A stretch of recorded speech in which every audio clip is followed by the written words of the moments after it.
ಶ್ರೀ ಗುರುಭ್ಯೋ ನಮಃ. ಆಸ್ತಿಕರೇ, ಇದು ಕ್ಷೇಮ ಮಾರ್ಗ ದಾನವನ್ನು ಕುರಿತು ತಿಳಿದುಕೊಳ್ಳುವ ಧಾರ್ಮಿಕ ವಿಭಾಗ. ದಾನ ಯಾಕೆ ಮಾಡಬೇಕು? ಅದರಿಂದ ಏನು ಲಾಭ?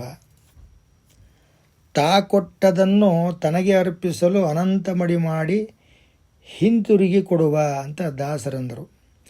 ನಮ್ಮನ್ನು ಸುಸ್ಥಿರವಾಗಿ ಇಟ್ಟಿರುವುದು ಆ ದೇವರೆಂದರೆ ನಮ್ಮಲ್ಲಿರುವುದೆಲ್ಲ ಆತನದ್ದೇ. ಆತ ಕೊಟ್ಟದ್ದನ್ನು ಆತನಿಗೆ ಅರ್ಪಿಸಲು ಅಂದರೆ ಯಾರಿಗಾದರೂ ದಾನ ರೂಪದಲ್ಲಿ ಅನ್ನ, ವಸ್ತ್ರ, ಬಟ್ಟೆ, ಧನಕನಕವನ್ನು ಕೊಟ್ಟರೆ ಸ್ವೀಕರಿಸಿದವನ ಅಂತರ್ಯಾಮಿಯಾದ ಆ ಭಗವಂತನು ಅದನ್ನು ಸ್ವೀಕರಿಸಿ, ಅಂದರೆ ತಾನೇ ಸ್ವೀಕರಿಸಿ ತನಗೆ ಕೊಟ್ಟಂತೆ, ಅಂದರೆ ಕೊಡುವ ತೆಗೆದುಕೊಳ್ಳುವ ಇಬ್ಬರಲ್ಲೂ ತಾನೇ ಇದ್ದು ತಾನೇ ಕೊಟ್ಟು ತಾನೇ ಸ್ವೀಕಾರ ಮಾಡಿ ಅದನ್ನು ಏನಪ್ಪ ಅಂತಂದ್ರೆ ಅನಂತ ಮಡಿ ಮಾಡಿ ನಮಗೆ ಹಿಂತಿರುಗಿಸುತ್ತಾನೆ, ಮೆನಿಫೋಲ್ಡ್ ಮಾಡಿ.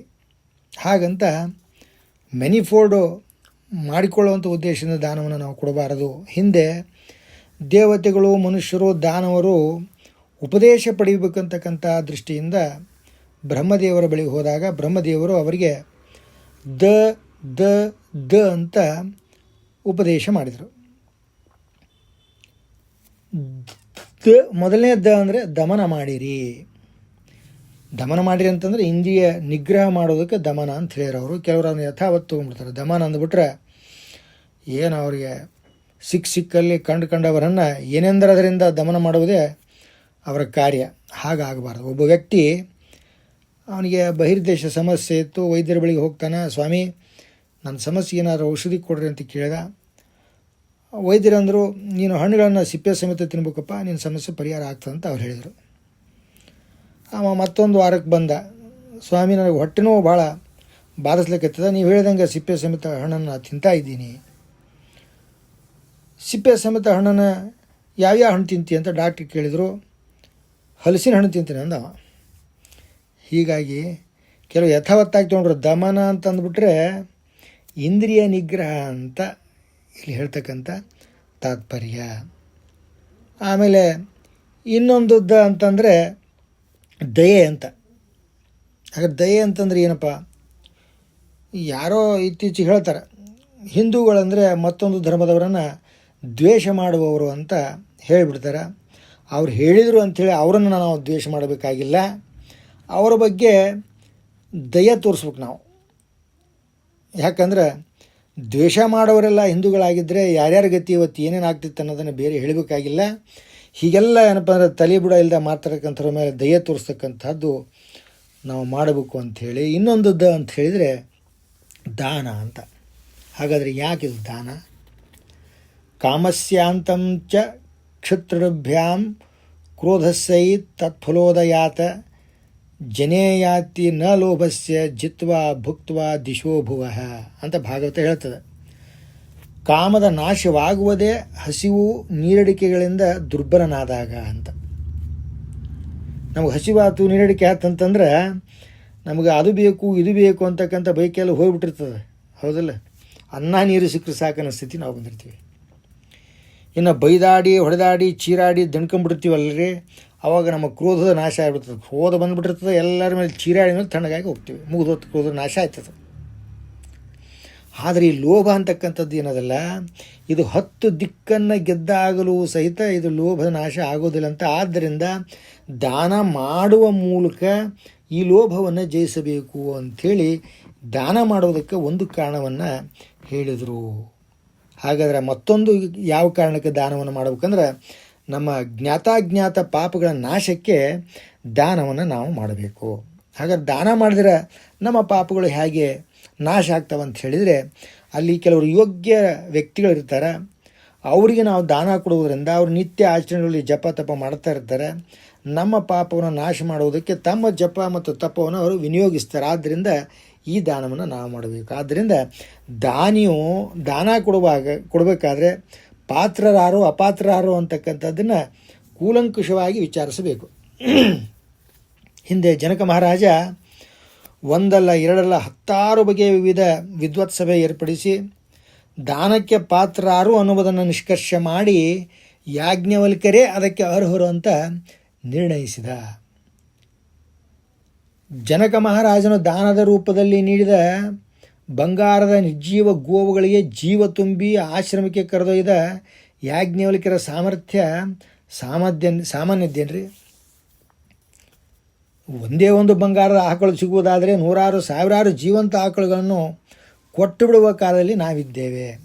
ಆಕಳು ಅಂದರೆ ಗೋಧನ, ಅದು ಬ್ರಾಹ್ಮಣರ ಸಂಪತ್ತು. ಭಗವಂತನನ್ನು ಯಜ್ಞ ಯಾಗಾದಿಗಳ ಮೂಲಕ ಆರಾಧಿಸಲು ಗೋವಿನ ಹಾಲು, ಮೊಸರು, ತುಪ್ಪ, ಗೋಮಯ, ಗೋಮೂತ್ರ, ಗೋವಿನ ಸಾತ್ವಿಕ ಗುಣಸ್ವಭಾವ ಅತ್ಯವಶ್ಯ. ಯಜ್ಞಕುಂಡದ ಸುತ್ತ ಇಂದಿಗೂ ಗೋಮಯವನ್ನೇ ಸಾರಿಸಲಾಗಿರುತ್ತದೆ. ಅದರಿಂದಾಗಿ ಸೊಳ್ಳೆ ಕೂಡ ಯಜ್ಞಕುಂಡದ ಹತ್ತಿರ ಸುಳಿದು ಯಜ್ಞಕ್ಕೆ ಭಂಗ ತರಲು ಸಾಧ್ಯವಿಲ್ಲ. ಅಂದಮೇಲೆ ರಾಕ್ಷಸರು ದಾನವರು ವಿಘ್ನ ಮಾಡುವ ಮಾತೇ ಇಲ್ಲ. ದಾನವನ್ನು ಕೊಡುವ ವಸ್ತುವಿನ ಮೇಲೆ ನಮಗೆ ಮಾಲೀಕತ್ವದ ಅಧಿಕಾರವಿರಬೇಕು. ಇದು ಒಂದು ಕ್ಯಾರೆಕ್ಟರ್. ಅಧಿಕಾರ ಅದೇ ಅಂಥೇಳಿ ವಿಧಾನಸೌಧನ್ನು, ಪಾರ್ಲಿಮೆಂಟನ್ನು ಇಲ್ಲೇ ಕೂತಲ್ಲೇ ದಾನ ಮಾಡಿಕೊಡ್ಲಿಕ್ಕೆ ಬರುವುದಿಲ್ಲ ಅಂತಕ್ಕಂಥದ್ದು. ಒಮ್ಮೆ ದಾನವಾಗಿ ಕೊಟ್ಟ ವಸ್ತು ನಮ್ಮದಾಗುವುದಿಲ್ಲ. ಅದಕ್ಕೇ ದಾನ ಮಾಡಿದ ಮೇಲೆ ನ ಮಮ ಅಂತ ದಾನಿಯಿಂದ ಹೇಳಿಸಲಾಗುತ್ತದೆ. ದಾನ ಕೊಟ್ಟಾದ ಮೇಲೆ ಅದನ್ನು ತೋರಿಸಿ ನಾನೇ ಕೊಟ್ಟಿದ್ದು ಅಂತ ಹೇಳುವುದರಿಂದ ದಾನ ಫಲ ನಷ್ಟವಾಗುತ್ತದೆ. ಕೊಟ್ಟ ದಾನವನ್ನು ಮರಳಿ ಪಡೆದರೆ ನಮ್ಮ ಸಂಪತ್ತಿಗೆ ನಾವೇ ಬೆಂಕಿ ಇಟ್ಟಂತೆ. ನಮ್ಮ ಸಂಪತ್ತು ಬೂದಿಯಾಗಲಿಕ್ಕೆ ಆರಂಭವಾಗುತ್ತದೆ. ಯೋಗ್ಯನಲ್ಲದವನು ದಾನ ಪಡೆದರೂ ಅವನ ಸಂಪತ್ತಿಗೆ ಕಂಟಕ ಬರುತ್ತದೆ.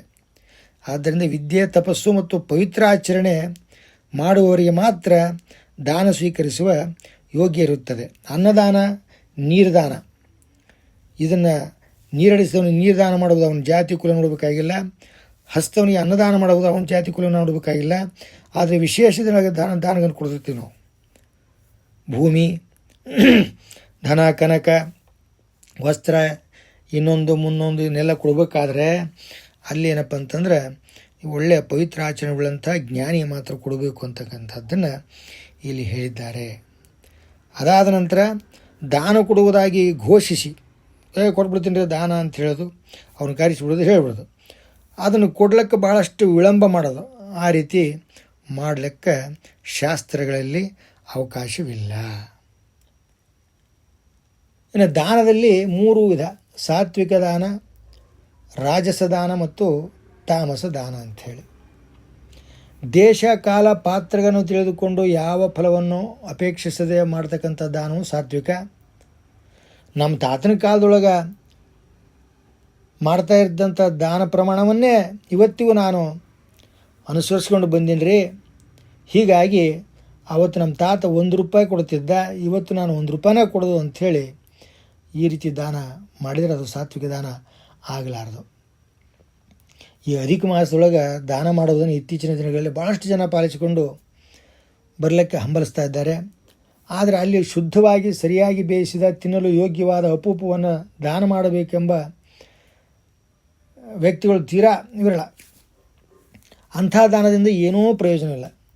ದಕ್ಷಿಣೆ ಮಾತ್ರ ಸೊಂಟಕ್ಕೆ ಸಿಕ್ಕಿಸಿಕೊಂಡು ಅಪೂಪವನ್ನು ಮೂಲಿಗೆ ಸರಿಸಿಬಿಡುತ್ತಾರೆ. ಹಾಗಾಗಬಾರದು ಎಂಬ ಎಚ್ಚರಿಕೆ ನಮಗೆಲ್ಲ ಇರಬೇಕು. ಶುದ್ಧ ಅಪೂಪ ಸಿದ್ಧ ಮಾಡಿ ಕೊಡುವವರೇ ಇಲ್ಲವೆಂದರೆ ಅಪೂಪದ ಬದಲಿಗೆ ಬೇರೆ ಏನನ್ನಾದರೂ ಕೊಡಬಹುದು ಎಂಬುದು ತಿಳಿದಿರಲಿ. ಕೆಲವರು 33 ದಂಪತಿ ಪೂಜೆ ಅಂತ ಎಲ್ಲೋ ದೂರದ ಸ್ಥಳಕ್ಕೆ ಕರೆಯಿಸಿ ಅಲ್ಲಿಗೆ ತಲುಪಲಿಕ್ಕೆ ಆಟೋ ಚಾರ್ಜ್ಗೆ ಬೇಕಾಗುವಷ್ಟು ದಕ್ಷಿಣೆಯನ್ನು ಕೂಡ ಕೊಡದೆ ಪಾದ ತೊಳೆದು ಊಟಕ್ಕೆ ಹಾಕಿ ಕಳಿಸಿದರೆ ಅದರಿಂದ ಬ್ರಾಹ್ಮಣ ದಂಪತಿಗಳು ನೊಂದುಕೊಳ್ಳುವಂತಾಗಿ ಗಳಿಸಿದ ಪುಣ್ಯವನ್ನು ತೊಳೆದುಕೊಂಡಂತೆ. ಅದರ ಬದಲಿಗೆ ಯೋಗ್ಯವಾದ ಒಂದೇ ದಂಪತಿಯನ್ನು ತೃಪ್ತಿಪಡಿಸಿದರೆ ಆ ದಂಪತಿಯ ಹಾರೈಕೆಯಿಂದ ಯಜಮಾನನಿಗೆ ಅಗತ್ಯವಿರುವುದಕ್ಕಿಂತಲೂ ಮಿಗಿಲಾದದ್ದು ದಕ್ಕುವುದು. ಇನ್ನು ದಾನ ಕೊಡುವುದಾಗಿ ದೂರದ ಊರಿನಿಂದ ಆಚಾರ್ಯರನ್ನು ಕರೆಸಿ, ಆಚಾರ್ಯ ನಾನು ನಿಮಗೇನೋ ದಾನ ಕೊಡ್ಬೇಕಂತ ಮಾಡೀನಿ, ನೀವು ಬರಬೇಕು, ತಪ್ಪಿಸಬಾರದು ಅಂದ ತಕ್ಷಣ ಅಬ್ಬಾಬಾಬಾ ದೂರದಿಂದ ನನ್ನ ಕರೆಸ್ತಾನಂದ್ರೆ ಏನೋ ವಿಶೇಷ ದಾನ ಇರ್ಬೇಕಂಥೇಳಿ ಅವರು ತಮ್ಮ ಕೆಲಸ ಎಲ್ಲ ಬಿಟ್ಟು ತತ್ಕಾಲದೊಳಗೆ ರಿಸರ್ವೇಷನ್ ಮಾಡಿಕೊಂಡು ಇವನೂರಿಗೆ ಬಂದು ಅಲ್ಲಿ ದಾನಕ್ಕೆ ಕೈ ಒಡ್ಡಿದರೆ ಇವ 2 ಎಲೆ ಅಡಿಕೆ ಇಟ್ಟು ಅದ್ರಾಗ ಹಸೂರನ್ನು ಉದ್ದನ ದೊಡ್ಡ ಬಾಳೆಹಣ್ಣು ಇಟ್ಟು ಆ ಬಾಳೆಹಣ್ಣಿನ ಕೆಳಗೆ ಕಾಣಲಾರ್ದಂಗೆ 11 ರೂಪಾಯಿ ಇಟ್ಟು ಕೊಟ್ಟನಂದ್ರೆ ಅದು ಯಾವತ್ತೂ ಸಾತ್ವಿಕ ದಾನ ಅಲ್ಲ. ಇನ್ನು ರಾಜಸ ದಾನ ಅಂತ ಹೇಳಿದ್ರೆ ಪ್ರತ್ಯುಪಕಾರವನ್ನು ಬಯಸಿ ಅಕ್ರಮವಾಗಿ ಗಳಿಸಿದ್ದನ್ನು ದಾನವಾಗಿ ಮಾಡುವುದನ್ನು ರಾಜಸ ದಾನ ಅಂತ ಅನ್ನುತ್ತಾರೆ. ರಾಜಕಾರಣಿಗಳು ಮತದ ಆಸೆಗೆ ಇಂಥ ದಾನಗಳನ್ನು ಮಾಡುವುದಿದೆ. ಅದರಂತೆ ದೊಡ್ಡ ದೊಡ್ಡ ವ್ಯಾಪಾರಿಗಳು, ಉದ್ಯಮಿಗಳು ಔತಣಕೂಟ ಏರ್ಪಡಿಸಿ ಅಧಿಕಾರಿಗಳನ್ನ, ರಾಜಕಾರಣಿಗಳನ್ನ ಆಹ್ವಾನಿಸಿ ಗಿಫ್ಟ್ ಕೊಡ್ತಕ್ಕಂಥ ಏನು ಸಂಪ್ರದಾಯದಲ್ಲ, ಇದು ರಾಜಸ ದಾನ ಅಂತ ಅನ್ನಬಹುದು. ತಾಮಸ ದಾನ ಅಂತ ಹೇಳಿದರೆ ಆದರವಿಲ್ಲದೆ ತಿರಸ್ಕಾರಪೂರ್ವಕವಾಗಿ ಅಪಾತ್ರರಿಗೆ ಮಾಡ್ತಕ್ಕಂಥ ದಾನವು ತಾಪಸ ದಾನವಾಗುತ್ತದೆ. ಕೈವಡ್ಡಿ ನಿಂತಿದ್ದು ಯಾರು ಎಂಬುದನ್ನು ನೋಡದೆ ತಗೊಂಡು ಹೋಗುವಂಥ ದಾನ ಕೊಡೋ ಜನ ಇದ್ದಾರೆ. ಅದು ತಿರಸ್ಕಾರಪೂರ್ವಕ ಅಪಾತ್ರರಿಗೆ ಕೊಡ್ತಕ್ಕಂಥ ತಾಮಸ ದಾನ. ಅಲ್ಲಿ ತಗೊಳ್ಳುವ ಅಪಾತ್ರ ಯಾಕಂತ ಹೇಳಿದರೆ ಕೊಡ್ತಾ ಇರ್ತಕ್ಕಂಥ ವ್ಯಕ್ತಿ ಒಬ್ಬ ದರ್ಪದ ಸೊಕ್ಕಿನ ವ್ಯಕ್ತಿ ಅಂತ ತಿಳಿದು ಸ್ವೀಕರಿಸಲಿಕ್ಕೆ ಹೋಗ್ಯಾನಲ್ಲ, ಆದ್ದರಿಂದ ತಗೊಳ್ಳುವನು ಅಪಾತ್ರ. ಇನ್ನು ಬರಲಿರುವ ಆಷಾಢ ಶುಕ್ಲ ಏಕಾದಶಿಯಿಂದ ಚಾತುರ್ಮಾಸ್ಯ ವ್ರತ ಆರಂಭ. ಚಾತುರ್ಮಾಸ್ಯ ಮಹಾತ್ಮೆಯಲ್ಲಿ ಹೇಳಿರ್ತಕ್ಕಂಥ ದಾನಕ್ಕೆ ಸಂಬಂಧಿಸಿದ ಶಂಭುಕ ವೃತ್ತಾಂತ, ಸರ್ಪೋಪದೇಶ, ತಾಣ ವೃತ್ತಾಂತಗಳನ್ನು ತಿಳಿದುಕೊಂಡರೆ ದಾನಿ ಮತ್ತು ದಾನ ಸ್ವೀಕರಿಸುವ ಇಬ್ಬರು ಎಚ್ಚರ ವಹಿಸುತ್ತಾರೆ. ದಾನ ಕೊಟ್ಟದ್ದು ವ್ಯರ್ಥವಾಗಬಾರದು. ಆಸ್ತಿಕ ಅಂದರೆ ದೇವರ ಅಸ್ತಿತ್ವದಲ್ಲಿ ನಂಬಿಕೆ ಉಳ್ಳವ ಅಂತ ಮಾತ್ರ ಅರ್ಥವಲ್ಲ. ಹೊಲ, ಮನೆ, ಹಣ, ಒಡವೆ ಮುಂತಾದ ಅಶಾಶ್ವತವಾದ ಸಂಪತ್ತುಗಳ ಒಡೆಯನಿಗೂ ಹೇಗೆ ಆಸ್ತಿಕ ಅಂತ ಕರೆಯುತ್ತೇವೆಯೋ, ಅದೇ ರೀತಿ ಶಾಶ್ವತವಾದ ನಷ್ಟವಾಗದ ಸಂಪತ್ತಿನ ದೈವಿಕ ಮಾಲೀಕನನ್ನು ಆಸ್ತಿಕರೆಂದು ಕರೆಯಲಾಗುತ್ತದೆ. ಅಂಥ ಆಸ್ತಿಕರಾದ ನಾವುಗಳೆಲ್ಲ ನಮ್ಮ ಪೂರ್ವಜರು ಅನೇಕ ಸಹಸ್ರ ವರ್ಷಗಳ ಪರ್ಯಂತ ಕಠಿಣ ತಪಸ್ಸಿನಿಂದ, ಆಚರಣೆಯಿಂದ ಶೋಧಿಸಿ ಕಂಡುಕೊಂಡು ನಮಗೆಲ್ಲ ಬೋಧಿಸಿದ ಧರ್ಮದ ಹಿತನುಡಿಗಳ ಮೇಲೆ ನಂಬಿಕೆ ಇಟ್ಟರೆ ಮಾತ್ರ ನಾವು ಭಗವಂತನತ್ತ ಸಮೀಪವಾಗುತ್ತೇವೆ. ಮುಂದಿನ ಸಂಚಿಕೆಯಲ್ಲಿ ವಿಚಾರಿಸುವ.